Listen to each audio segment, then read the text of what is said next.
Does the president feel that Merrick Garland should have done anything differently during this process? The president spoke to this when he spoke to you all. He understands the decision that was made to appoint a special counsel in this case.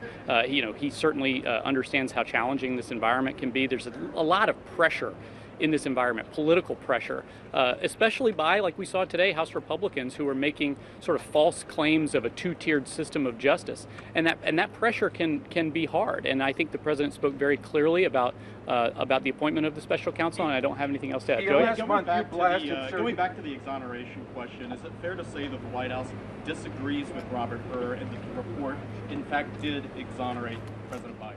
Well, I think the report cleared President Biden. I mean, President Biden's been cleared. That's the whole decision that was made by the prosecutor.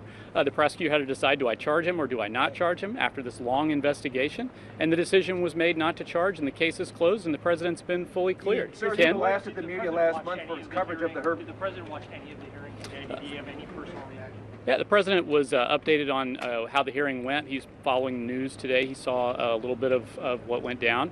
And I think the president feels strongly that this case is over and it's time to move on for the business of the American people. So Jackie, do you have something else? I just want to clarify your answer to me and a couple others. So you're saying that the president, you're admitting to some wrongdoing, but he's innocent? No, there's no admission to that. Wrongdoing in the sense that you would make changes here to ensure this doesn't happen again.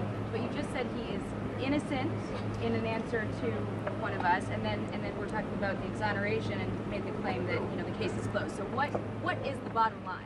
Yeah, the bottom line is the case is closed.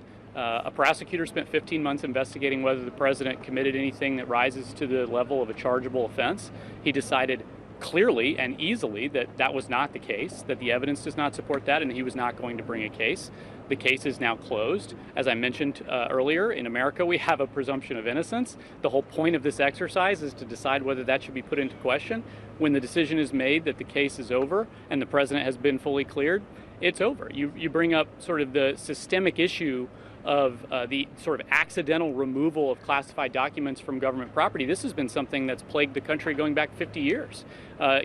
Every administration, Democrat, Republican, going all the way back to 50 years, have accidentally had senior officials, staff, otherwise take classified documents. The president takes that very seriously. Obviously, you saw that with his cooperation with this investigation. As soon as something was found, he turned it all back in, and he's going to do something about it. He's going to make sure that we have recommendations from a task force of experts who've handled transitions, who've dealt with classified information, who can make a recommendation for how to make sure that these sort of accidents don't keep happening. We saw it with Vice President Pence right before we saw this investigation of the president begin. And so, we want to make sure that we're doing something about it.